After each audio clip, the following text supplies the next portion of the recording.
नहीं होगा सिलेक्शन। कितना ही महाकुंभ के अंदर डालो, लेकिन अगर आपने माँ बाप की सेवा ही नहीं करी तो आपके लिए सब बेकार है। बिल्कुल वैसे ही यहाँ पर है। देखो कैसे आपका दिमाग ही आपको बेवकूफ बनाता है। तू इस 90 दिन को तू चाहे तो 150 दिन बना सकता है। सर कैसे? अगर आप इन रीजंस में फंसे हुए ना तो ये मान के चलिए आप सिलेक्शन से दूर जा रहे हो। कि ये 3 चीजों पर काम करना शुरू कर दो। अभी भी 90 दिन है, सब कुछ हो सकता है, ध्यान रखो। मैं तो तुझे टाइम बता रहा हूँ कि जो बच्चे बोलते हैं ना कि टाइम मैनेज कैसे करें और बार बार बोलते हैं सर टाइम टेबल बना दो, गधे सुपरस्टार टाइम टेबल दिया है। नहीं होगा सिलेक्शन। सुनने में ये बात बड़ी अजीब आपको लग रही होगी, उतनी अजीब हमें बोलने में लग रही है, लेकिन क्या करें, गुरु का काम है ना आपको सही राह दिखाना। अगर आप इन रीजंस में फंसे हुए ना तो ये मान के चलिए आप सिलेक्शन से दूर जा रहे हो। कैसे कर सकते हैं, कैसे सर इसको हम सॉल्व कर सकते हैं, वो भी आपको बताऊंगा, ध्यान से सुनिए। सबसे पहली प्रॉब्लम जिसमें आप फंसे हुए हैं वो है आपका टाइम मैनेजमेंट नहीं है।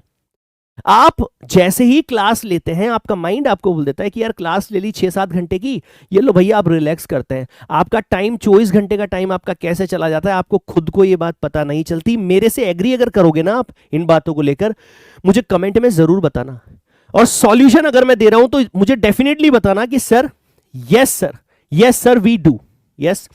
तो हमारे पास दूसरा अगेन एंड अगेन, अच्छा एक नॉर्मल बच्चा क्या कर रहा है मैं आपको बताता हूं। क्या कर रहे हो आप कि बार बार आप स्टार्टिंग से कर रहे हो यूनिट एंड मेजरमेंट से, यूनिट एंड मेजरमेंट से आप जाते हो वर्क पावर एनर्जी तक, रोटेशन तक, आप पूरा एग्जॉस्ट हो जाते हो। फिर क्या होता है, देखो कैसे आपका दिमाग ही आपको बेवकूफ बनाता है। फिर आप क्या करते हो कि फिर आप इतना ज्यादा आपका माइंड हैवी हो जाता है कि आगे जाते जाते आप परेशान हो जाते हो। फिर या क्या करते हो, फिर आपके पास 2 ऑप्शन बचते हैं। फिर आगे वाले चैप्टर्स में कभी जिंदगी में आपको कॉन्फिडेंस आ ही नहीं पाता, बात समझना। और आप क्या करते हो, या तो बिल्कुल बेसिक से शुरू करते हो जो ज्यादातर बच्चा करता है, फिर वो कहीं ना कहीं वन शॉट देखेगा उसे लगता है मुझे तो शुरू से करना चाहिए, वो चैप्टर मुझे अच्छी तरह आता है, वो यूनिट एंड मेजरमेंट से शुरू करता है और फिर वो वहां तक आता है और फिर वो 12th में इलेक्ट्रिक चार्ज एंड फील्ड पर जाता है। मतलब पूरी खींचड़ी बन जाती है। क्या मैं सही बोल रहा हूं? यही आपके साथ हो रहा है। आप एक्चुअल में रोटेशन के आगे जा ही नहीं पाते कॉन्फिडेंटली। मैं सही बोल रहा हूं, ध्यान से सुनते जाइएगा।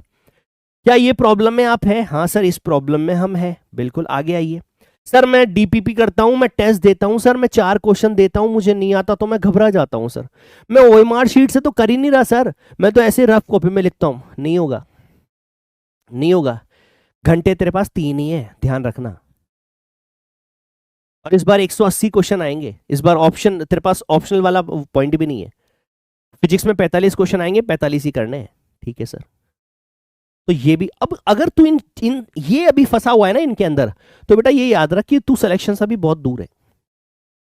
कड़वी बात तो बोलनी पड़ेगी, लेकिन भाई जो कड़वी है वो, भाई देख अच्छी बात तो कड़वी होगी तो दवाई है ना, पीते हैं ना हम लोग, वही तुम्हारे साथ है, ये सच्चाई है तुम्हारी।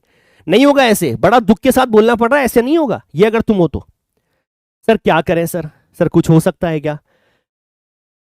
एग्जाम के 10 दिन पहले भी देख, मेरा काम है तुझे मोटिवेट करना, लेकिन तब ये मोटिवेशन जब हम देते हैं ना तो हमारे अंदर कॉन्फिडेंस नहीं आ पाता है। क्यों?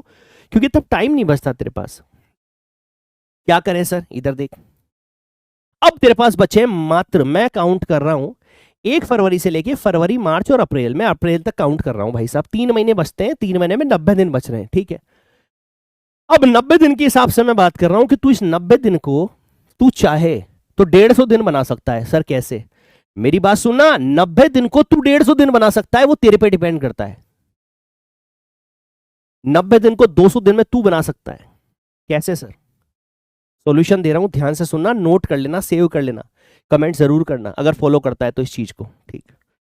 सर सबसे पहले मुझे काम करना पड़ेगा टाइम मैनेजमेंट पे। सर मेरा टाइम मैनेजमेंट ही नहीं हो पाता। इतनी बार इतने शॉर्ट्स में इतनी जगह पर मैंने बता दिया, गधों टाइम को मैनेज कर लो, टाइम को मैनेज कर लो। सर मेरा तो टाइम ही नहीं मिलता, मैं सो के उठता हूं, लाइव क्लास ले लेता हूं, सर मैं नहाता धोता हूं, ये लो सर टाइम चला जाता है। कैसे टाइम चला जाता है? गधे तुझे टाइम निकालना पड़ेगा यहां से।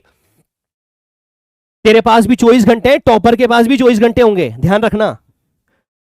और मैं चाहता हूं कि वो टॉपर तू ही हो। उस 24 घंटे में से जो तेरा सोने का टाइम है, अब केवल 6 घंटे सोना है तुझे, उसके अलावा ज्यादा नहीं सोना, ठीक है।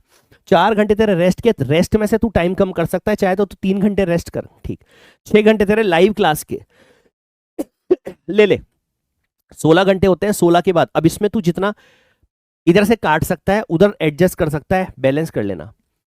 बच फिर भी तेरे पास 24 में से 16 8 घंटे बचेंगे गधे, तुझे पता ही नहीं चलता आज तो कि 24 घंटे में से तेरे पास 8 घंटे फ्री बचते हैं। ये सब करने के बाद भी ये 8 घंटे को तू अपनी जिंदगी में जैसे तू चाहता है वैसे डिवाइड कर। सर मैं तो 3 घंटे फिजिक्स, 3 घंटे केमिस्ट्री, 2 घंटे बायोलॉजी पढ़ूंगा। जैसे तूने देना है तू दे, I don't care about this. मुझे वो मतलब नहीं है, मैं तो तुझे टाइम बता रहा हूं कि जो बच्चे बोलते हैं ना कि टाइम मैनेज कैसे करें और बार बार बोलते हैं सर टाइम टेबल बना दो, गधे सुपरस्टार टाइम टेबल दिया है, सुपरस्टार। एक बार फॉलो तो कर, एक वीक फॉलो कर, 90 दिन है ना तेरे पास, एक वीक में अगर तुझे इंप्रूवमेंट नहीं नजर आ जाए ना तो मेरे पास आना, मेरे को कमेंट में बोलना कि सर मैंने एक वीक फॉलो किया और मैं बैक चला गया सर। ये ऐसे ही एक्सपीरियंस नहीं आता है। अब सुन इधर, करना क्या है सुन ले। हमेशा तू क्या करता है, यूनिट एंड मेजरमेंट से शुरू करता है, तू रोटेशन तक जाता है, बस चला जा, ठीक है। अब तू ये देख, अगर तू रोटेशन तक तेरे को बहुत कॉन्फिडेंट है तू तो बहुत अच्छा, वरना अब तुझे क्या करना है, अब तुझे पहले पकड़ना है। देख मैं उस परसेंट बच्चे की मैं बात कर रहा हूं, 85-90% बच्चे की जो उलझा हुआ है। देख जो ऑलरेडी रैंकिंग में है ना, वो बेटा ऑलरेडी मेहनत कर रहा है। मैं उसकी मतलब उसकी पॉइंट ऑफ व्यू से बात नहीं कर रहा, मैं बोल रहा हूं जो अभी भी अटका हुआ था, ठीक है, जो अभी भी अटका हुआ था वो भी कुछ कर सकता है और बहुत अच्छा कर सकता है और बहुत तगड़ी रैंक ला सकता है। लेकिन उसे क्या करना पड़ेगा सुन, अब उसे देखना पड़ेगा कौन से चैप्टर हाई स्कोरिंग है, पहले उन पे कमांड कर। और मैक्सिमम चैप्टर 12th के हाई स्कोरिंग है, मैक्सिमम चैप्टर। तू जहां तक भी 11th में जाता है तू जा, उसके बाद तू सीधा 12th पे ड्रॉप मार, सीधा 12th को स्ट्रॉन्ग कर ले। 12th के अंदर भी जैसा तेरा सेकंड चैप्टर इलेक्ट्रिक पोटेंशियल, इलेक्ट्रोस्टेट का सेकंड चैप्टर, करंट इलेक्ट्रिसिटी हो गया, मूविंग चार्ज और मैग्नेटिज्म हो गया, समझ रहा है मेरी बात, है ना, ऑप्टिक्स, इन पे तुझे जाना पड़ेगा। अगर तुझे रैंक निकालनी है तुझे थोड़ा सा काम अलग करना पड़ेगा अब। और सबसे लास्ट वाला, सबसे लास्ट वाला, उसके बिना तो सब कुछ अधूरा है, सब कुछ अधूरा है। जैसे आप कितना ही महाकुंभ के अंदर डालो, लेकिन अगर आपने माँ बाप की सेवा ही नहीं करी तो आपके लिए सब बेकार है। बिल्कुल वैसे ही यहां पर है, solve DPP test with OMR. अगर आपने ओएमआर के साथ प्रैक्टिस नहीं करी, एग्जाम में जाके तुम 100% दिक्कत आएगी तुम्हें। ओएमआर के साथ करो बेटा, गोला भरने की प्रैक्टिस होगी, एक्यूरेसी बढ़ेगी, टाइम मैनेजमेंट सेट होगा। चाहे 10 ही क्वेश्चन लेके बैठो लेकिन उसे ओएमआर के साथ करो। आज कर लो ताकि उस दिन नया नहीं लगे, क्योंकि उस दिन नया लग गया ना तो तुम्हारा टाइम खत्म हो जाएगा, ध्यान रखना। 3 घंटे मिनटों में निकल जाएंगे तुम्हारे लिए, जो जो कुछ मिनट होंगे ना वो 3 घंटा उधर घंटी बज जाएगी, भैया चलो निकलो। इस बात को अपने जहन में, अपने खून में उतार लो कि ये 3 चीजों पर काम करना शुरू कर दो। अभी भी 90 दिन है, सब कुछ हो सकता है, ध्यान रखो। फिर आऊंगा, कुछ और नई बातें बताऊंगा, ठीक है। मिलते हैं नेक्स्ट वीडियो में। ये काम जरूर करना और कमेंट में मुझे जरूर बताना कि हाँ सर मैं करूंगा सर, यस, ठीक है। जय हिंद, जय भारत।